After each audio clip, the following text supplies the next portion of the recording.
Assalamualaikum warahmatullahi wabarakatuh.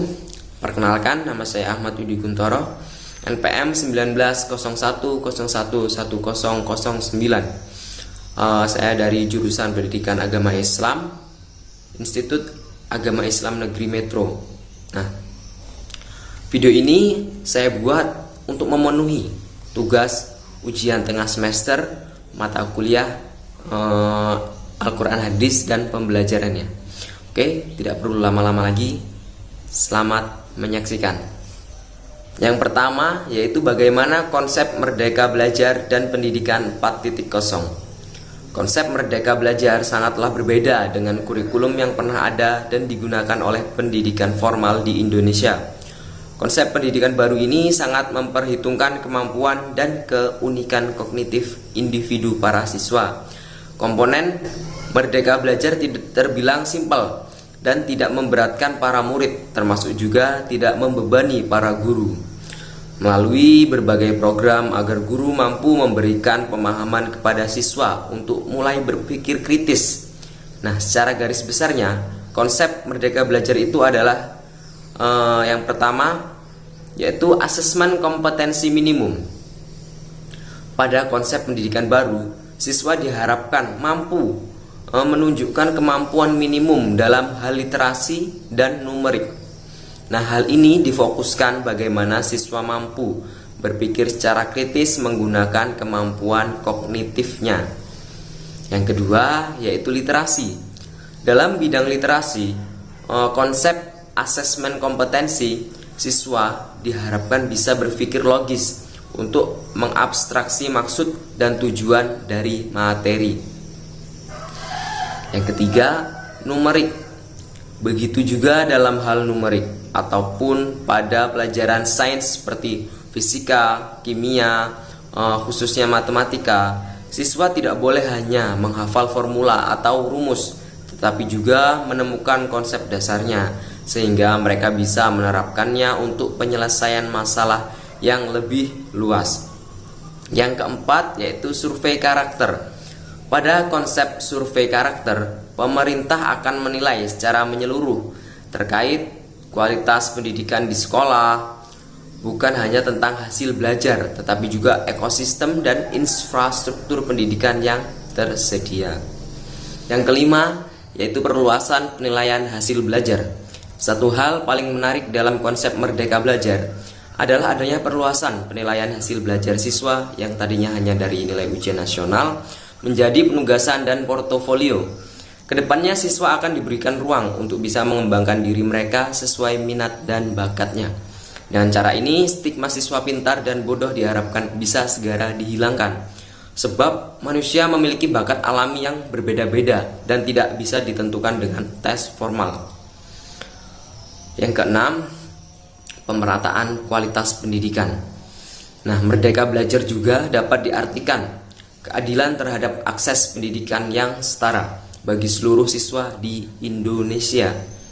Oleh karena itu, pemerintah membuat kebijakan afirmasi dan pemberian kuota khusus bagi siswa yang tinggal di daerah 3T. Nah, pendidikan di era 4.0 atau industri 4.0 adalah momen penting dalam pemerataan kualitas pendidikan di Indonesia. Sebab pada tahun nanti 2030 akan menjadi puncak dari bonus demografi Indonesia dengan 64% penduduk adalah angkatan kerja.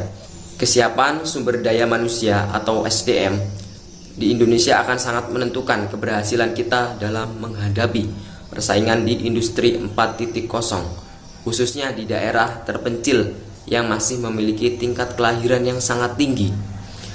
Pemerintah mengusung konsep Merdeka Belajar bukan tanpa alasan dan fokus yang jelas. Pada 2021, kurikulum diubah total untuk menjamin sistem pendidikan 4.0 dapat berjalan dengan baik. Dasar kecocokan konsep ini terhadap pendidikan 4.0 sebagai berikut ya. Yang pertama, pengembangan pola pikir. Konsep pendidikan Merdeka Belajar memiliki fokus pada pengembangan kemampuan kognitif siswa. Artinya, siswa akan ditantang untuk mampu berpikir kritis dengan analisis yang baik. Selanjutnya yaitu ada inovasi di tingkat pendidikan. Salah satu pokok dari konsep pendidikan baru ini adalah membuat siswa mampu mengembangkan minat dan bakatnya di sekolah. Oleh karena itu, pemerintah menghapus penilaian melalui ujian nasional dan menggantinya dengan penugasan dan portofolio. Nah, alasannya jelas, siswa akan ditantang untuk mampu berinovasi terhadap instrumen dan penyelesaian masalah. Fokusnya adalah bagaimana siswa mampu menjawab persoalan dalam bentuk proyek mata pelajaran dari sekolah. Yang selanjutnya yaitu meningkatkan kecerdasan siswa. Nah, dalam kurikulum pendidikan 4.0, pemerintah telah merancang standar khusus agar siswa Indonesia semakin terlatih kemampuan kognitifnya dan semakin mampu menyelesaikan masalah dengan baik. Pertanyaan yang kedua atau soal yang kedua yaitu apa rancangan perencanaan pembelajaran Al-Quran hadis dan pembelajarannya yang Anda miliki dalam menyambut era pendidikan 4.0. Untuk menyambut pendidikan Islam, perlu adanya reformasi dan pembaruan terhadap segenap aspek dalam pendidikan Islam. Ada 3 rancangan yang harus dilakukan. Yang pertama, yaitu mampu membaca dengan fasih, menerjemahkan, menyimpulkan isi kandungan ayat, serta menyalin dan menghafal ayat-ayat pilihan. Selain itu juga memahami dan mengamalkan hadis-hadis pilihan sebagai pendalaman dan perluasan bahan kajian dari pelajaran Quran hadis waktu di Madrasah Sanawiyah ataupun pendidikan agama Islam di sekolah menengah pertama sebagai bekal untuk mengikuti jenjang pendidikan berikutnya. Selain itu, dalam proses pembelajaran, guru juga lebih menekankan pada kompetensi peserta didik dalam hal membaca dengan baik, menyalin ayat-ayat yang terdapat pada pelajaran Al-Quran hadis, sehingga itu peserta didik akan lebih mudah mengetahui makna dan kandungan ayat, sehingga dapat mengamalkannya dalam kehidupan sehari-hari. Selanjutnya yaitu pendidikan mengajarkan tentang sejarah pembukuan Al-Quran dan hadis sejak masa Rasul sampai dengan masa Khulafaur Rasyidin. Selain itu juga membahas tentang pokok-pokok ilmu tajwid yang meliputi teori dan penerapannya dalam setiap kegiatan pelajaran membaca Al-Quran. Berisi terjemahan juga dan kesimpulan isi kandungan Al-Quran dan hadis yang berkenaan dengan keimanan, ibadah, akidah, akhlak, dan pengetahuan.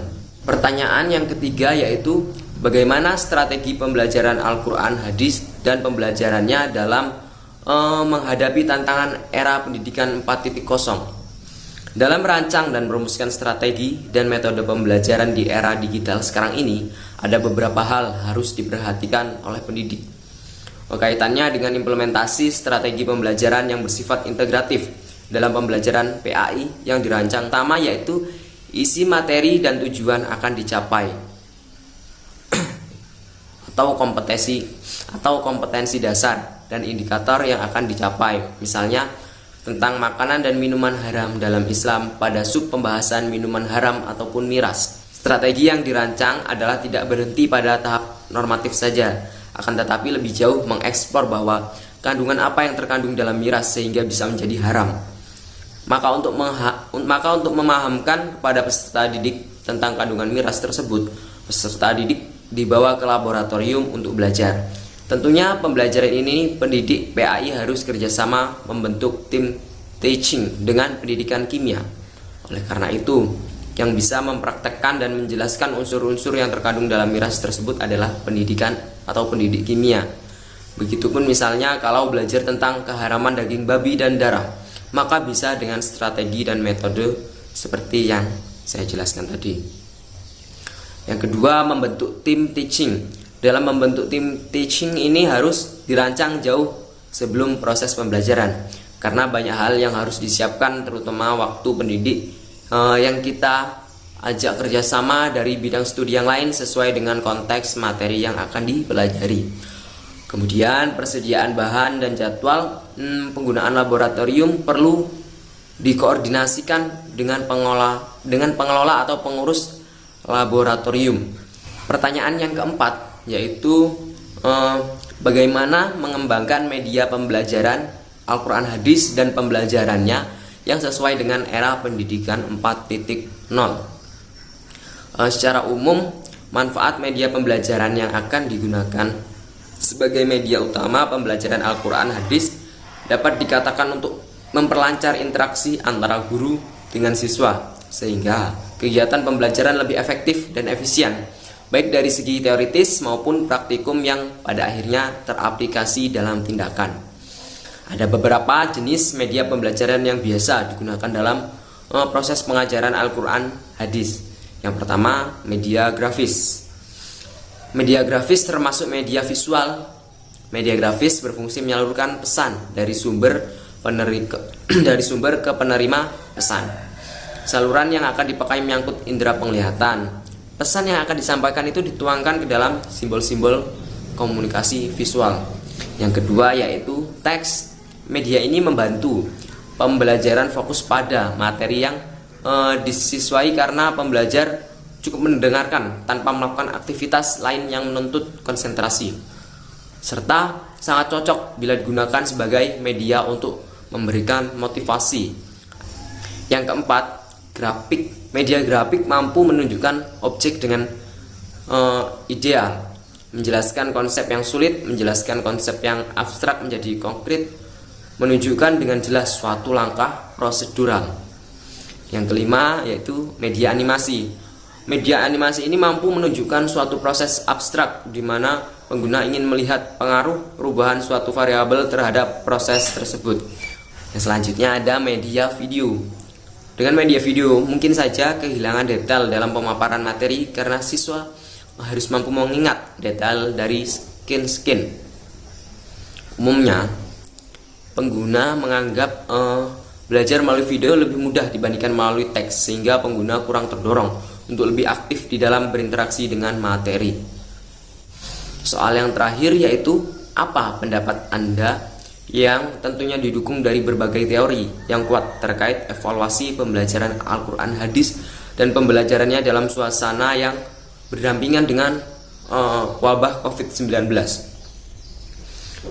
Al-Quran hadis adalah bagian dari mata pelajaran pendidikan agama Islam yang diberikan untuk memahami dan mengamalkan Al-Quran sehingga mampu membaca dengan fasih, menerjemahkan, menyimpulkan isi kandungan, menyalin dan menghafal ayat-ayat yang terpilih, serta memahami dan mengamalkan hadis-hadis pilihan sebagai pendalaman dan perluasan kajian dari pelajaran Al-Quran hadis dari madrasah aliyah dan sebagai bekal untuk mengikuti jenjang pendidikan berikutnya. Namun ya, dengan adanya wabah virus corona 19 atau COVID-19 di awal tahun 2020 telah menciptakan kebutuhan khusus dalam proses pembelajaran dan perlunya menjaga jarak dalam interaksi sosial seperti karantina dan isolasi, sehingga setiap individu yang rentan tidak akan terkena virus. Upaya tersebut dilakukan salah satunya dengan tujuan agar sistem perawatan kesehatan tidak kewalahan akibat meningkatnya jumlah pasien yang harus dilayani. Dalam keadaan darurat pandemi COVID-19 ini, pembelajaran model belajar dari rumah yang dianjurkan pemerintah menjadi solusi terbaik untuk saat ini. Namun yang menjadi kendala bagi para guru ataupun siswa adalah kurangnya sarana pendukung yang digunakan dan kekurangsiapan para siswa dalam menghadapi pembelajaran dari rumah masing-masing. Maka ada rancangan pembelajaran seperti melalui WhatsApp, grup, dan aplikasi Google Form yang sekiranya memudahkan peserta didik dalam mengikuti proses pembelajaran dan evaluasi.